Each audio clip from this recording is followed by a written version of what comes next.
Hello everyone, my name is Blue Raven 666 and today is the day. Today I'll be starting my playthrough of Nyx Hydra's The Arcana, starting with the prologue. If you haven't watched my introduction video that I made about this game about a month or so ago, you're probably not going to get what's going on unless you've played the game yourself. Basically, this game is a dating sim with a little murder mystery thrown in, and there are 6 romanceable characters, which we will gradually be introduced to throughout all 5 parts of the prologue. From what I know, the prologue doesn't really make or break anything that could lead to you getting the good or bad endings to each route, since you get 6 different angles of the story depending on which character you go with, but the prologue does sort of help you establish your relationship with these characters and help set the scene for what you can expect from later chapters. There is a poll up on my community tab to my channel where you guys can vote on which character to start with after I've finished the prologue. Right now, it looks like the majority is in favor of my favorite bratty asshat Lucio. And I don't know if I should be excited or terrified, because from what I remember, this man is a bit of a mess, along with Julian. I will not be playing as myself for this game. I will be using my Arcana OC Akari. I've heard that since I've last played, they've made some changes to the prologue, like they cleaned up the spelling and grammar issues they had, improved on the art, omitted parts that weren't really essential to the story or our MC's relationship with the other characters. I'm not 100% certain about all of that. All I know is that it's been like a year and a half, and I am yearning to see my boys again.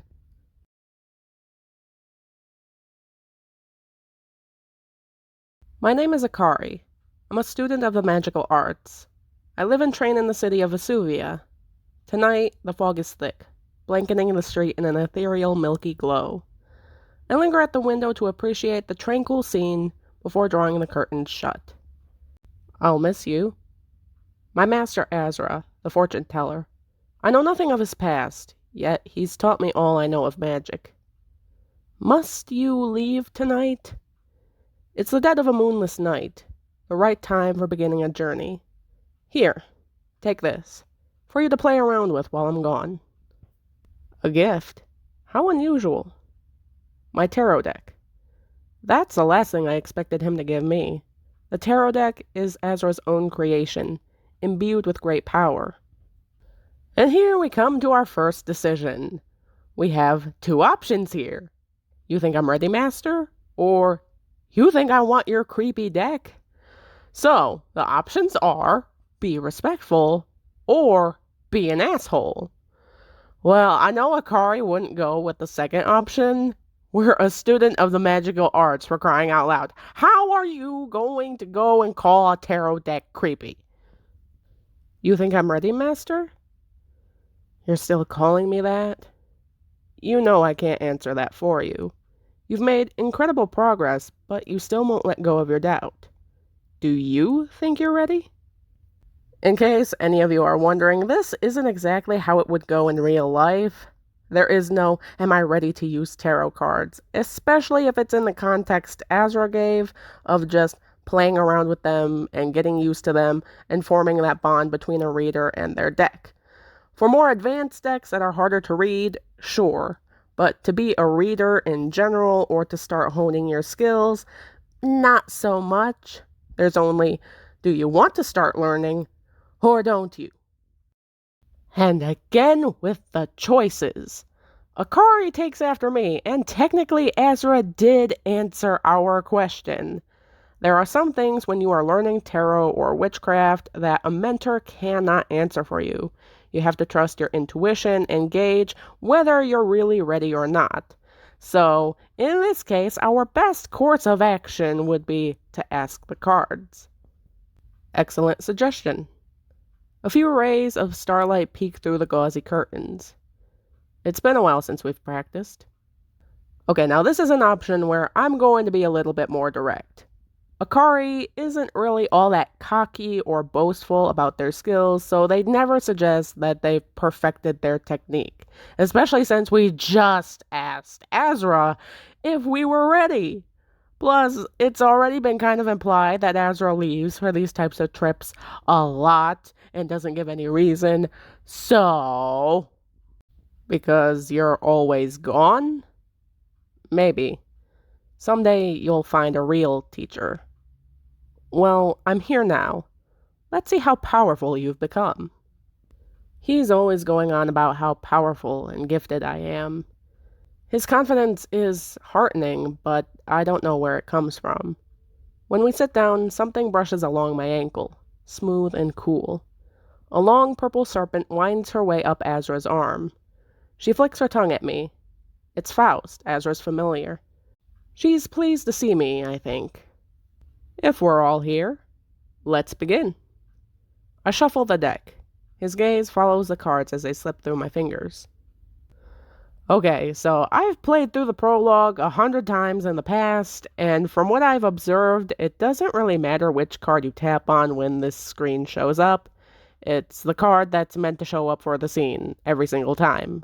In this case, it's going to be the High Priestess. Asra leans close, expectant. And what is she telling you? Is she speaking to you now? When the cards speak to me, it isn't in any human tongue. Nonetheless, when my mind is clear, the answer comes to me. You see, in a way, this is actually kind of true. IRL, the voice of the cards, is actually the voice of your own intuition. There's not really any other way to describe it. Sometimes the message is clear, a lot of the times it feels like it doesn't make sense. And if that's the case, hold on to your buns because the cards could be trying to alert you of something that is about to happen. You have forsaken her. I have? Yes.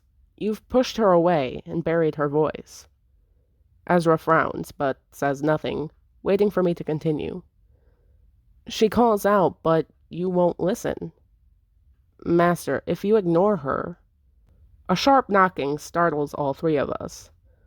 A customer? At this hour? Did we forget to put out the lantern again? Just as well, I can't stay any longer. Asra gathers up his things to leave. I wonder where he's going this time, and what he'll bring back. I know better than to ask him. He never answers. Well then, take care of yourself, Akari. He still has something to say, but he won't say it. Until we meet again. He parts the curtain soundlessly and slips out the back door. Asra's barely left when the mystery visitor knocks again. Impatient by the sound of it. Okay, we've got two options here. Lock the door or open the door. Let's see, it's the dead of night. We're supposed to be closed. My master, aka the owner of the flipping shop, is gone, and we have an impatient mystery guest knocking at the door. I feel like any sensible person that also knows a thing or two about horror movies and murder mysteries would lock the door. But the person playing this game is a basic white bitch and doesn't want to be rude, so I'm gonna open the door. I open the door. The figure steps inside and begins to unwind the shawl from their neck. Forgive me for the hour, but I will not suffer another sleepless night. The elegant cloth slips away, revealing the visitor's face. At the sight of her, my heart leaps into my throat. The Countess Nadia? Here? In my shop? In the dead of night? Please, you must read the cards for me. Okay, listen, I could say you've come to the wrong place. It's late, Asra's out, and he left his apprentice in charge. But I know what happens when you click that option, and I'd rather not put myself through that right now. And obviously, this is a metaphysical shop. She can see that this is a metaphysical shop. So, obviously, you've come to the right place. The Countess relaxes ever so slightly, her gaze sweeping over the shop. So I'm told. Your reputation precedes you, beggars and nobles alike. The people of this city whisper your name in wonder. Though, in my dream, you were different. No matter. I come with a proposal. Honestly, I wasn't sure which option I should address, but the proposal is what got me. What's this proposal? Are you nervous, perhaps? No, no, I'm only talking to the ruler of Vesuvia. That's no reason to be nervous. You needn't be. I require very little of you. Come to the palace and be my guest for a short while. You will be afforded every luxury, of course. I only ask that you bring your skill. And the Arcana. The Arcana. She must be talking about Asra's tarot deck. I will alert the guards to expect you tomorrow. But before that, I want to see these talents of yours for myself. Shall we do a reading? Under her imperious gaze, I usher her to the humble back room. The Countess seats herself across from me. Her gaze darts around the small space before falling on the cards on the table between us. As I shuffle the deck, she folds her hands before her and closes her eyes. The Magician. She peers down at the card, studying its face. How very appropriate. And what does the Magician hold for me? My mind is clear. The answer comes to me as easily as ever. You have a plan, one that's important to you. And? Should I set it in motion? Her eyes pierce me, flashing brilliantly in the lamplight. Yes, now is the time to act. Everything has fallen into place. Say no more. Abruptly she stands, giving the card one last glance. She throws back the curtains, striding back into the shop proper. Your fortunes are straightforward, much the same as the others I've heard. And yet, you are the first to pique my interest. The Countess crosses to the front door, winding the shawl around her face. Ahem. And I'm just gonna use my manners and open the door. I nearly trip over my feet in my haste to open the door. Smooth, Akari, real smooth. The Countess merely looks amused. I will see you tomorrow, then, at the palace. Pleasant dreams. With that, she glides past me and out into the night. For a moment, I'm frozen, staring after her figure long after it has vanished into the mist. What does the Countess of Vesuvia want with me, a mere apprentice? Well, if I had to wager a guess, I think it might have something to do with that dream she mentioned. All that talk of my reputation. Could it be that she mistook me for Asra? Likely. I'm still mulling it over when I hear a harsh, muffled voice. Strange hours for a shop to keep. Who said that? My gaze darts around the shop, chasing shadows in the dark. Behind you. Sure enough, when I turn, I see a figure looming against the door. So this is the witch's lair. Then who might you be? My heart starts racing as the masked intruder advances. Okay, so one thing about this game that you need to know is that some of the choices are timed during tense situations. For this one, I wanted to negotiate, but the game wouldn't let me. So violence it is. I call magic to my fingertips, energy surging towards the stranger. Aha! On guard, then! I love this idiot. The intruder ducks, swirling the cape with an outrageous flourish. I reach frantically behind the counter. My fingers close around an empty bottle. Okay, I think this is one of the things that they changed because I very distinctly remember it was a large mug that we initially threw at him, not a bottle. It could just be me, though. It has been like a year and a half. Has the witch been teaching you his tricks? Ha! I've seen them all before. I launch a bottle at the intruder's head. Knocked loose by the blow, the stranger's mask clatters to the floor. You do have guts. My racing heart stops when he lifts his gaze to mine. I know his face. I've seen it on wanted posters all over the city. Quickly now, where is the witch?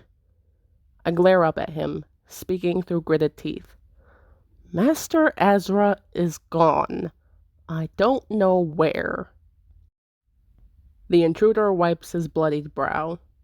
Is that so? Well, no sense in wasting the visit. You're a fortune teller, aren't you? Tell my fortune, and I'll leave you in peace. For the record, this isn't going to be the only time this long boy is going to give us severe whiplash. I give a hesitant nod, unsure of the motives for his odd request. After you, then. He drops himself into the reading chair, looming over the table. Go on, no need to be shy. I don't know your name. My name? For your reading. I need to know your name.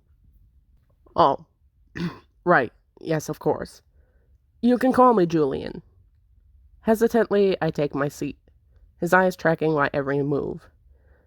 As soon as the card is flipped, my mind starts racing.